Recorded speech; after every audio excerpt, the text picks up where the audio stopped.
Hi friends, இப்போ நம்ம பார்க்க போகிறது தமிழ் அறிஞர்களும் தமிழ் தொண்டும் அப்படிங்கிறதுல மற்ற பெண்களின் சிறப்புகள் நம்ம பார்க்குறோம். இப்போ நம்ம இது பார்த்தாச்சு. மூவலூர் ராமாமிர்தம் அம்மாள், அப்புறம் முத்துலட்சுமி அம்மையார், வேலு நாய்ச்சியார் மற்றும் சாதனை மகளிர் கொடுத்துருக்காங்களா, அந்த மற்றும் சாதனை மகளிர் யாருன்னெலாம் பார்க்குறோம். இதில் தில்லையாடி வள்ளியம்மை பார்த்தாச்சு, ராணி மங்கம்மாள் பார்த்தாச்சு. இப்போ மற்றும் சாதனை மகளிர் எக்ஸ்ட்ராவாக யார் யாரெல்லாம் இருக்கிறாங்க அப்படிங்கிறத பற்றி நம்ம பார்க்கலாம். எதெல்லாம் டிஎன்பிசி எக்ஸாமில் கேட்டாங்க அப்படிங்கிறத நம்ம பார்க்கலாம். டிஎன்பிசி ப்ரீவியஸ் இயர் கொஸ்டின் பார்க்கலாம். கல்வி என்பது வருவாய் தேடும் வழிமுறை அன்று, அது மெய்மையை தேடவும் அறநெறியினை பயிலவும் மனித ஆன்மாவுக்கு பயிற்சி அளிக்கும் ஒரு நெறிமுறையாகும். இது யாருடைய கூற்று? விஜயலட்சுமி பண்டிட். கல்வி என்பது வருவாய் தேடும் வழிமுறை அன்று, அது மெய்மையை தேடவும் அறநெறியை பயிலவும் மனித ஆன்மாவுக்கு பயிற்சி அளிக்கும் ஒரு நெறிமுறையாகும். இது யாருடைய கூற்று? விஜயலட்சுமி பண்டிட். தென்னாட்டின் ஜான்சி ராணி என்று காந்தியடிகளால் அழைக்கப்பட்டவர் அஞ்சலை அம்மாள். தென்னாட்டின் ஜான்சி ராணி என்று காந்தியடிகளால் அழைக்கப்பட்டவர் அஞ்சலை அம்மாள். அம்புஜத்தம்மாள் எழுதிய நூல் நான் கண்ட பாரதம். அம்புஜத்தம்மாள் எழுதிய நூல் நான் கண்ட பாரதம். காந்தியடிகளால் தத்தெடுக்கப்பட்ட மகள் என்று அன்புடன் அழைக்கப்பட்டவர் அம்புஜத்தம்மாள். காந்தியடிகளால் தத்தெடுக்கப்பட்ட மகள் என்று அன்புடன் அழைக்கப்பட்டவர் அம்புஜத்தம்மாள். அதே கொஸ்டின் தான் மறுபடியும் கேட்டிருக்காங்க, 3 டைம் கேட்டிருக்காங்க. தத்தெடுக்கப்பட்ட மகள். அடுத்து தென்னாட்டின் ஜான்சி ராணி என்று அழைக்கப்பட்டவர் அஞ்சலை அம்மாள். தென்னாட்டின் ஜான்சி ராணி அஞ்சலை அம்மாள். காந்தியடிகளால் தென்னாட்டின் ஜான்சி ராணி என்று அழைக்கப்பட்டவர் அஞ்சலை அம்மாள். அதே தான் மறுபடியும் கேட்டிருக்காங்க, தென்னாட்டின் ஜான்சி ராணி அஞ்சலை அம்மாள். மோகனா என்னும் பால சரஸ்வதி பரதநாட்டியத்திற்காக எந்த வயதில் காஞ்சிபுரத்தில் மேடை ஏறினார்? 7 வயது. மோகனா என்னும் பால சரஸ்வதி பரதநாட்டியத்திற்காக எந்த வயதில் காஞ்சிபுரத்தில் மேடை ஏறினார்? 7 வயது. இவரது சேவையினை பாராட்டி இத்தாலி அரசு இவருக்கு சர்வதேச பெண்மணி விருதினை வழங்கிற்று. அந்த பெண்மணி யார் அப்படின்னா கிரண் பேடி. இவரது சேவையினை பாராட்டி இத்தாலி அரசு இவருக்கு சர்வதேச பெண்மணி விருது வழங்கியது. அந்த பெண்மணி யார் அப்படின்னா கிரண் பேடி. நம்ம ஃபஸ்ட்டு அஞ்சலை அம்மாள் பற்றி சின்ன காமனாக பார்க்கலாம்.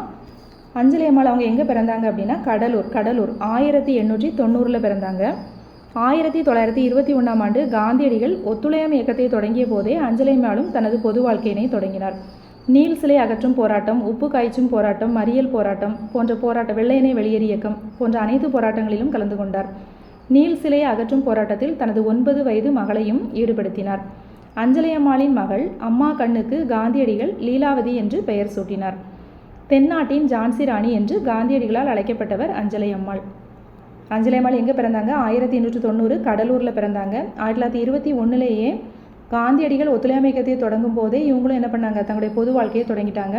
நீல் சிலை அகற்றும் போராட்டம், உப்பு காய்ச்சும் போராட்டம், மறியல் போராட்டம், வெள்ளையனை வெளியேறு இயக்கம் எல்லாம் அனைத்து போராட்டங்களையும் கலந்துக்கிறாங்க. நீல் சிலை அகற்றும் போராட்டத்தில் தனது 9 வயது மகள் அம்மா கண்ணுவை ஈடுபடுத்துகிறாங்க.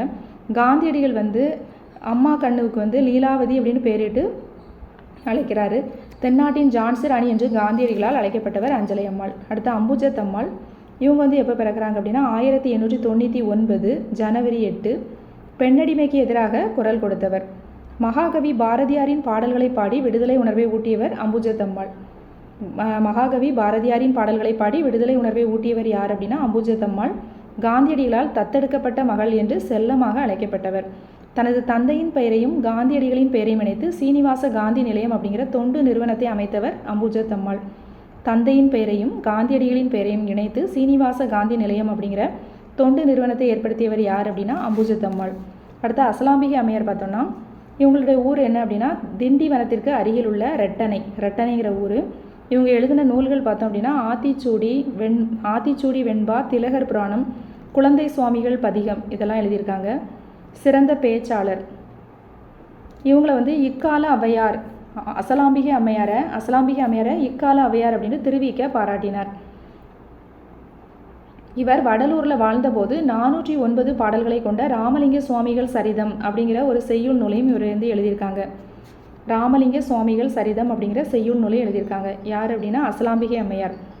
இவங்களை இக்கால அவையார் அப்படின்ட்டு பாராட்டினது யார் அப்படின்னா திருவிக்க அசலாம்பிகை அம்மையாரை இக்கால அவையார் அப்படின்ட்டு பாராட்டுறாங்க.